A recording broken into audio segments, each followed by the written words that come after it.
Naquele que deveria ser o dia mais feliz da minha vida, o dia do meu casamento, eu descobri que o homem que eu amava, o homem com quem eu estava prestes a jurar amor eterno diante de 200 convidados, era um golpista. E pior, ele não só queria destruir minha família, como tinha um plano sombrio para se livrar de mim assim que conseguisse o que queria.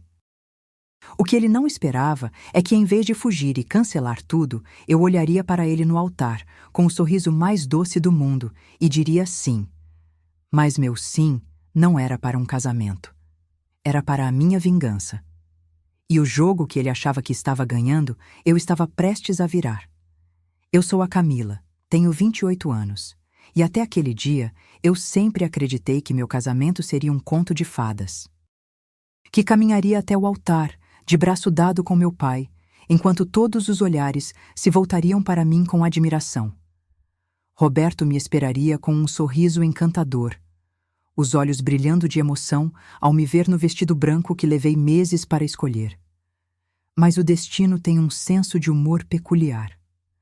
Naquela manhã, o sol entrava pelas janelas da sacristia onde eu ajeitava meu véu pela 10ª vez. Minhas mãos tremiam levemente. Nervosismo de noiva, pensei. Mamãe havia saído para verificar os últimos detalhes da decoração, deixando-me sozinha com meus pensamentos. O silêncio era reconfortante, até que ouvi vozes masculinas e risadas no corredor.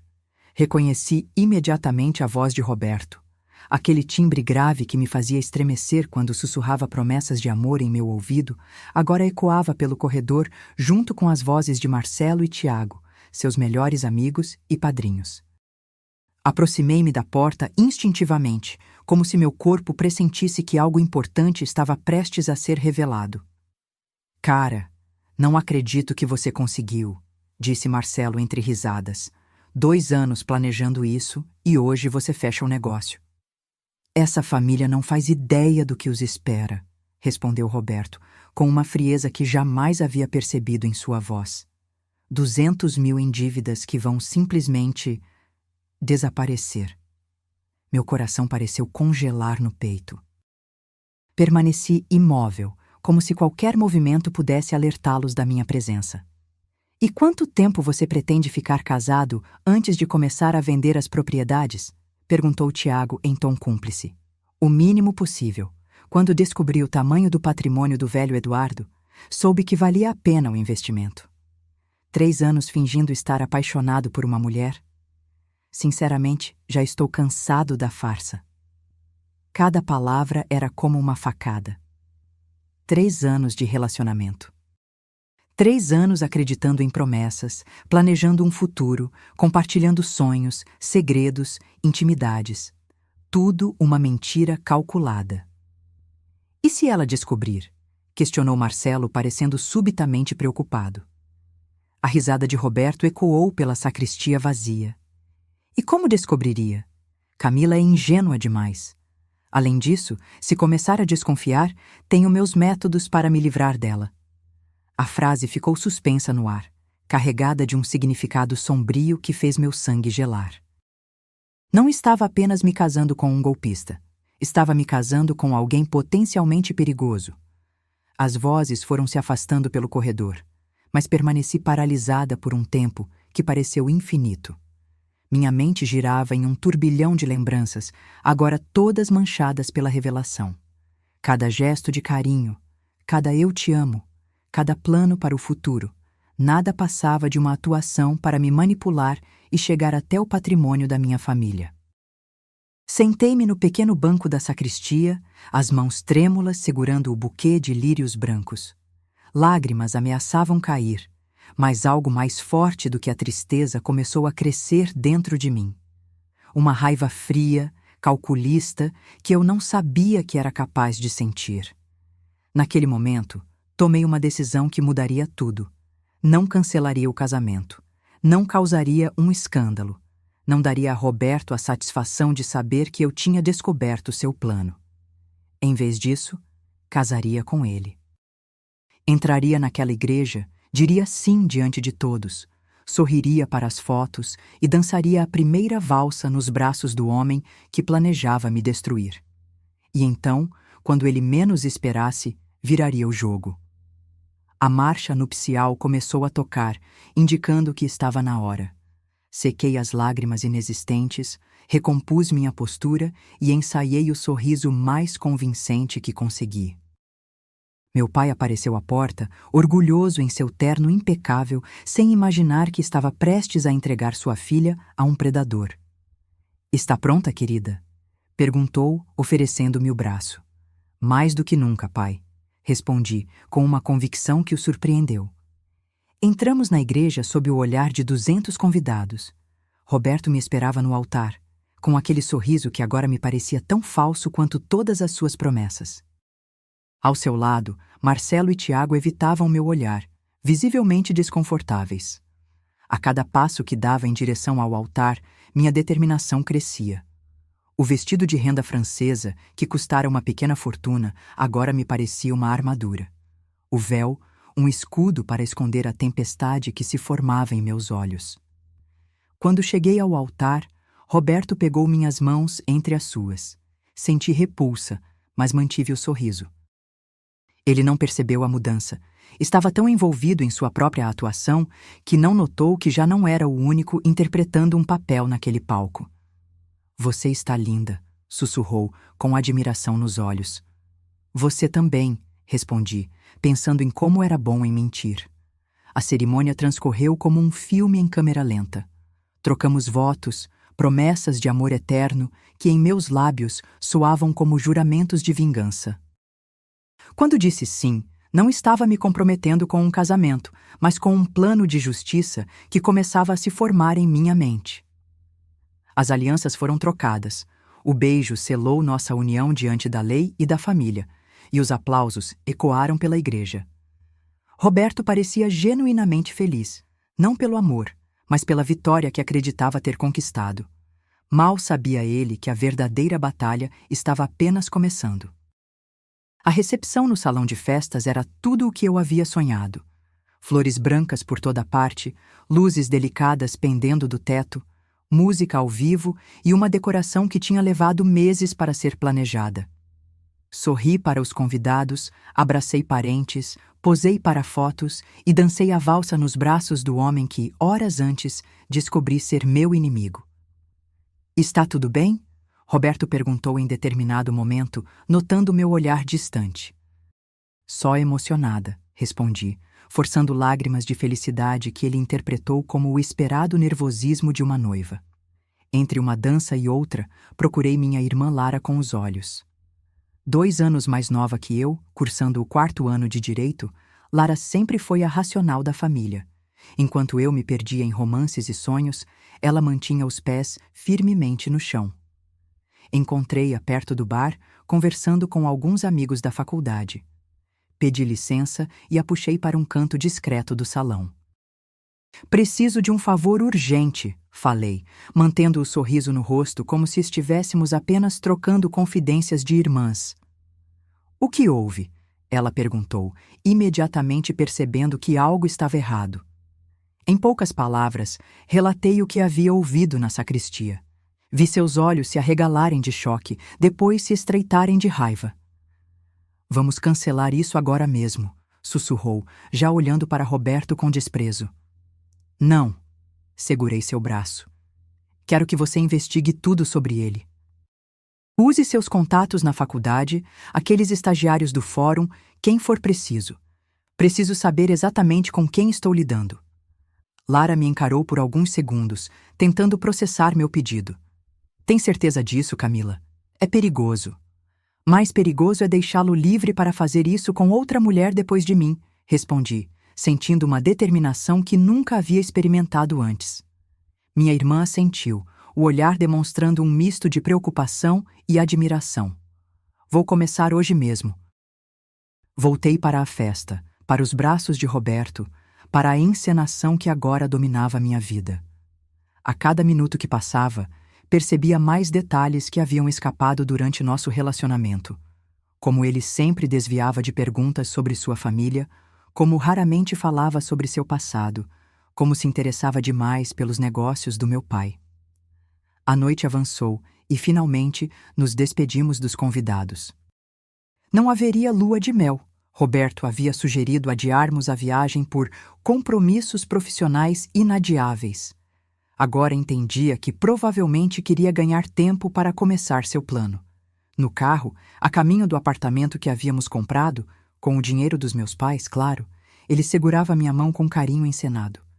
Respondia aos seus gestos mecanicamente, enquanto minha mente trabalhava a mil. No dia seguinte, Lara me ligou cedo. Roberto havia saído para resolver pendências no escritório. Outra mentira que agora era transparente para mim. Você não vai acreditar no que descobri, disse ela, a voz tensa. Roberto tem o nome sujo em todos os serviços de proteção ao crédito. Existem processos por dívidas não pagas, protestos em cartórios e, o pior, ele já tentou golpes similares em pelo menos 2 outras famílias. Meu estômago afundou, mas não estava surpresa. De alguma forma, já esperava por isso. Qual o valor real das dívidas dele? Perguntei, tentando manter a calma. Pelo que pude apurar, mais de 500 mil. E não são dívidas com bancos, Camila. São com pessoas perigosas, ligadas a jogos clandestinos. Um dos meus contatos no fórum disse que ele frequenta cassinos ilegais há anos. A informação caiu como uma pedra. Não estava lidando apenas com um golpista, mas com alguém envolvido em um mundo muito mais obscuro do que eu poderia imaginar. Continue investigando, pedi. Preciso de provas concretas. Nos dias que se seguiram, mantive a farsa do casamento feliz. Preparava o café da manhã, sorria quando ele chegava em casa, ouvia suas histórias inventadas sobre o dia de trabalho. À noite, fingia dormir enquanto observava seus movimentos pela casa, sempre no celular, sempre cochichando, sempre tenso. Lara continuou trazendo informações perturbadoras. A dívida real se aproximava de 800 mil reais. Roberto havia sido demitido de um escritório de contabilidade por suspeita de desvio de dinheiro. E o golpe mais cruel, sua própria mãe havia perdido a casa porque ele a usara como avalista em um empréstimo que nunca pagou. A ficha caiu completamente. Eu não estava casada com um oportunista, mas com um sociopata sem escrúpulos que destruía qualquer um que cruzasse seu caminho. Decidi que não me afastaria ainda. Precisava deixá-lo acreditar que eu era tão ingênua quanto ele pensava, até reunir provas suficientes para destruí-lo legalmente, sem chance de escapatória. Com a ajuda de Lara, rastreei um dos principais credores de Roberto, um homem chamado Severino. Marquei um encontro em um café discreto no centro da cidade, longe dos olhos de conhecidos. Severino era exatamente como imaginei. Um homem de meia idade, roupas caras, olhar calculista. Sentei-me à sua frente com a postura de quem não tinha nada a temer. Agradeço por ter vindo, comecei, mantendo a voz firme. Confesso que fiquei curioso quando recebi sua mensagem, senhora, respondeu, enfatizando a última palavra com ironia. O que a esposa do Roberto poderia querer comigo? Sei de tudo, falei sem rodeios. Sei quanto meu marido deve a você e a outros. Sei que ele se casou comigo para ter acesso aos bens da minha família e pagar essas dívidas. Severino ergueu as sobrancelhas, genuinamente surpreso com minha franqueza. E o que pretende fazer a respeito? Perguntou, avaliando-me com novos olhos. Tenho uma proposta. Eu mesma quitarei as dívidas dele, mas somente depois de conseguir as provas que preciso contra ele. Em troca, quero que você e seus associados mantenham a pressão sobre Roberto. Não quero violência física, apenas que ele continue desesperado, que continue sentindo o cerco se fechando. O homem me estudou por longos segundos, um sorriso surgindo lentamente em seu rosto. Você não é o que ele descreveu. Nenhum de nós é, respondi sustentando seu olhar. Tem coragem, senhora. E frieza. Gosto disso. Ele tomou um gole de café antes de continuar. 5 dias. É o prazo que lhe dou para resolver essa situação. Depois disso, tomarei minhas próprias providências. Concordei com um aceno. 5 dias seria suficiente. O plano começava a se desenhar com clareza em minha mente. Roberto, sem saber que eu já tinha contato com seus credores, começou a demonstrar sinais crescentes de ansiedade. Passava horas ao telefone, sempre se afastando para falar. Seu sono tornou-se agitado e mais de uma vez o flagrei verificando o saldo da minha conta bancária quando achava que eu não estava olhando. Era apenas questão de tempo até que ele pedisse dinheiro diretamente. A oportunidade surgiu durante um jantar, quando comentei casualmente sobre um investimento que meu pai havia feito recentemente. Seu pai realmente entende de negócios, comentou ele com admiração forçada. Aliás, querida, queria conversar sobre algo importante. Ergui os olhos, fingindo inocência. Claro, amor. O que foi? Estou com alguns problemas financeiros temporários, começou, ensaiando um olhar de constrangimento. Um investimento que deu errado, nada sério. Mas preciso de um empréstimo de 50 mil para resolver. 50 mil, muito menos do que ele realmente devia. Era apenas o começo, eu sabia. Que coincidência! Exclamei com falsa preocupação. Justamente hoje transferi todo o meu dinheiro para uma aplicação que papai sugeriu. Só posso resgatar daqui a 30 dias. Vi o pânico atravessar seu rosto por um instante, logo substituído por um sorriso forçado. Não tem problema. Vou dar um jeito. No dia seguinte, ele voltou ao assunto, mais insistente. Fingi ceder, como se tivesse encontrado uma solução milagrosa. Posso pedir para papai adiantar parte da minha mesada. Não serão 50 mil, mas posso conseguir uns 30. Roberto aceitou imediatamente, sem nem tentar negociar. Sinal claro de desespero.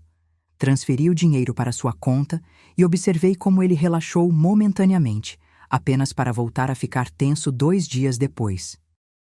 Enquanto isso, Lara continuava monitorando seus passos e descobriu que ele havia marcado encontros com outros credores, prometendo pagamentos que não poderia cumprir. O cerco estava se fechando. Ele vai tentar algo mais ousado em breve, comentou minha irmã. Severino enviou um recado, prazo final sexta-feira. Como previsto, Roberto intensificou suas investidas. Começou a sondar sobre os negócios do meu pai, perguntando detalhes sobre contratos, propriedades, contas bancárias. Cada pergunta aparentemente casual era registrada em minha mente como mais uma prova de suas intenções. O golpe final veio quando ele mencionou a possibilidade de ajudar meu pai na administração da empresa. Seria bom para ele ter alguém de confiança cuidando das finanças, alguém da família. Fingi entusiasmo com a ideia e sugeri que conversássemos com meu pai. Eduardo, como sempre cauteloso nos negócios, ouviu a proposta com atenção educada. Antes que Roberto pudesse desenvolver seus argumentos, intervim. Pai, por que não dá uma procuração limitada para Roberto? Assim, ele pode conhecer melhor a empresa, ajudar com documentos quando o senhor estiver ocupado. Seria como um teste. Meu pai me olhou com surpresa. Eu nunca havia me metido em seus negócios antes. Roberto não conseguiu disfarçar o brilho de cobiça nos olhos. Uma procuração limitada, repetiu meu pai, pensativo. Talvez seja uma boa ideia, para operações de até, digamos, 100 mil reais? Perfeito, concordei, antes que Roberto pudesse negociar um valor maior. 3 dias depois, a procuração estava pronta. Roberto mal podia conter sua satisfação quando o documento foi assinado e reconhecido em cartório. Observei sua empolgação com uma mistura de nojo e determinação. Ele realmente acreditava que havia conseguido. Em casa, Roberto passou a estudar detalhadamente os documentos da empresa. Deixei intencionalmente pastas com extratos bancários e contratos em locais visíveis. À noite, quando ele achava que eu dormia, o observava fazendo anotações, calculando valores, pesquisando sobre transferências bancárias. Numa madrugada, levantei-me silenciosamente e fotografei todas as telas abertas em seu laptop, todas as anotações espalhadas pela mesa. Ali estavam as provas concretas de que ele planejava desviar dinheiro usando a procuração. Na manhã seguinte, Lara me trouxe a notícia que eu esperava. Os credores haviam dado a Roberto um ultimato. Ou pagava até sexta-feira, ou enfrentaria as consequências. Como previsto, ele entrou em pânico. Veio até mim, visivelmente nervoso, pedindo mais dinheiro. Preciso de 100 mil, Camila. É uma emergência. 100 mil? Repeti, fingindo choque. Roberto, não tenho esse dinheiro disponível. Seu pai tem, insistiu, abandonando a gentileza habitual. Pode pedir a ele. Fiz uma pausa como se estivesse considerando a ideia. Seria muito estranho pedir tanto dinheiro sem explicar o motivo. Vi o desespero crescer em seus olhos, a máscara do marido amoroso finalmente caindo por completo. Preciso desse dinheiro até amanhã, Camila. É sério. Talvez, comecei hesitante, como quem tem uma ideia súbita. Talvez você possa usar a procuração que meu pai lhe deu. Afinal, o limite é justamente 100 mil. Roberto me encarou, surpreso com a sugestão. Mas isso seria uma transferência temporária, completei, com falsa ingenuidade. Você resolve sua emergência e depois devolve para a conta da empresa. Papai nem precisa saber. A tentação era grande demais para ele resistir. Vi o alívio percorrer seu rosto, seguido por uma desconfiança momentânea. Tem certeza? Não quero problemas com seu pai. Confio em você, amor, respondi, tocando seu rosto com fingida ternura. Sei que vai devolver o dinheiro assim que puder. Naquela noite, liguei para meu pai e expliquei todo o plano. Eduardo, após o choque inicial, entendeu minha estratégia e concordou em participar do flagrante. Tudo estava pronto para o cheque-mate. Na manhã seguinte, Roberto acordou cedo, ansioso. Vestiu-se com cuidado, como se fosse para uma reunião importante, não para cometer um crime. Observei-o verificando a procuração várias vezes, ensaiando assinaturas, preparando-se mentalmente para o que faria. Vou resolver uns assuntos pendentes no banco, anunciou, beijando minha testa. Volto para o almoço. Boa sorte, amor, respondi, sabendo exatamente que assuntos eram aqueles. Assim que ele saiu, liguei para meu pai, confirmando que estava tudo pronto. Eduardo havia alertado o gerente do banco sobre a possível fraude e acionado a polícia, que aguardava discretamente por perto. Lara estava no escritório da empresa, monitorando as contas em tempo real. O tempo parecia se arrastar. Cada minuto durava uma eternidade enquanto aguardava a ligação que confirmaria o sucesso do plano. Finalmente, meu celular tocou. Era Lara. Ele fez, disse ela simplesmente. Transferiu os 100 mil da conta da empresa para a conta pessoal dele. A polícia já está no banco. Uma onda de alívio me invadiu, seguida por uma estranha sensação de vazio. Estava acabado. 3 anos de mentiras, 2 meses de casamento falso, semanas de planejamento, tudo culminando naquele momento. Meu pai ligou 1 hora depois, relatando que Roberto havia sido preso em flagrante tentando sacar o dinheiro. Quando confrontado, tentou usar meu nome, alegando que eu havia autorizado a transferência como um empréstimo familiar. A história caiu por terra quando a polícia apresentou as provas que havíamos reunido. Anotações, conversas gravadas, o histórico de golpes anteriores. A procuração, que deveria ser sua porta de entrada para o patrimônio da minha família, tornou-se a armadilha perfeita. O documento especificava claramente que o dinheiro só poderia ser usado para fins empresariais, mediante comprovação posterior. A transferência para uma conta pessoal, seguida da tentativa de saque, configurava estelionato e fraude. Nos dias que se seguiram, mais acusações surgiram. Marcelo e Tiago, vendo o amigo preso, vieram até mim com uma mistura de vergonha e arrependimento. Admitiram que sabiam do golpe desde o início, mas nunca tiveram coragem de se posicionar. Ele fez isso antes, confessou Marcelo, evitando meu olhar. Com outras mulheres, nunca chegou tão longe quanto com você, mas devíamos ter dito algo. Gravei os depoimentos deles, adicionando mais provas ao processo. Roberto enfrentaria não apenas as acusações relacionadas à tentativa de fraude contra minha família, mas também processos por golpes anteriores que agora vinham à tona. Quando finalmente fiquei sozinha, após semanas de depoimentos e procedimentos legais, permiti-me desabar. As lágrimas que segurei por tanto tempo finalmente encontraram caminho, não de tristeza ou arrependimento, mas de alívio profundo. Havia me livrado não apenas de um casamento fraudulento, mas também impedido que outras mulheres passassem pelo mesmo pesadelo. O divórcio foi rápido, considerando as circunstâncias. Meu advogado conseguiu a anulação do casamento por fraude, o que me poupou de um processo mais longo. Roberto permaneceria preso por um bom tempo, enfrentando múltiplas acusações. 6 meses depois, recebi uma carta dele da prisão. Não a abri imediatamente. Deixei-a sobre a mesa da cozinha por dias, incerta se queria entrar novamente em contato com aquele capítulo da minha vida.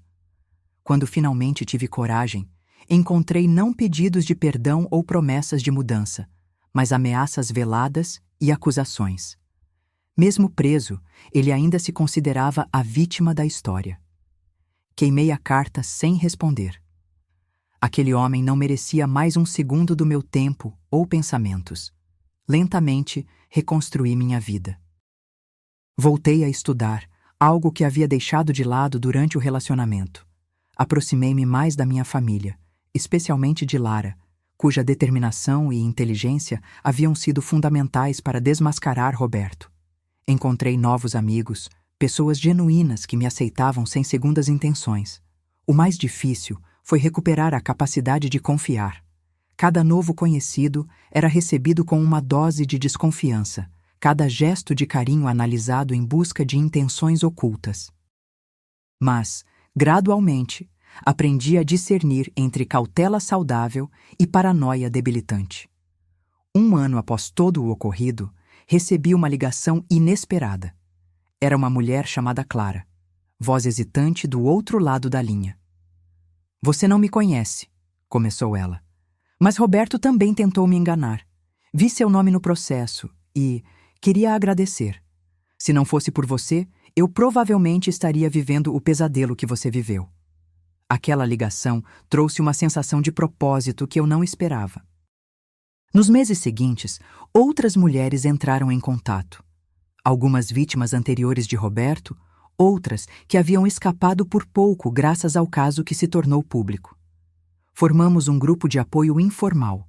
Compartilhávamos histórias, oferecíamos conselhos e, principalmente, lembrávamos umas às outras que a culpa nunca foi nossa. Golpistas como Roberto são predadores habilidosos, especialistas em identificar e explorar vulnerabilidades. Hoje, 3 anos depois, olho para trás e mal reconheço a mulher que fui. Aquela Camila ingênua que acreditava em príncipes encantados não existe mais. Em seu lugar, surgiu alguém mais forte, mais sábia, mais capaz de enxergar além das aparências. Não desisti do amor. Isso seria dar a Roberto uma vitória que ele não merece. Mas aprendi a amar primeiro a mim mesma, a valorizar minha intuição, a estabelecer limites saudáveis. A traição que sofri poderia ter me destruído. Em vez disso, tornou-se o catalisador para uma transformação profunda. Aquele dia, na sacristia, quando ouvi as palavras que despedaçaram meu mundo, não foi o fim da minha história. Foi apenas o começo de uma jornada de autodescoberta e fortalecimento. Como diz o velho ditado, o que não nos mata, nos fortalece. No meu caso, o que não me matou me ensinou a viver em meus próprios termos. E por isso, ironicamente, sou grata. O jogo que Roberto começou pensando em me destruir acabou sendo virado contra ele mesmo, e eu, que deveria ser apenas uma peça em seu tabuleiro, tornei-me a jogadora que deu o xeque-mate. Que história, não é mesmo? A frieza e a crueldade de alguns homens não têm limites, mas a força de uma mulher disposta a se defender também não. Eu quero saber a sua opinião. O que você faria no lugar dela? Cancelaria o casamento no meio da cerimônia ou faria exatamente o que a Camila fez? Me conta aqui nos comentários. E se você gostou dessa história de justiça e reviravoltas, não esquece de deixar o seu like e se inscrever no canal para não perder as próximas histórias que te farão questionar tudo.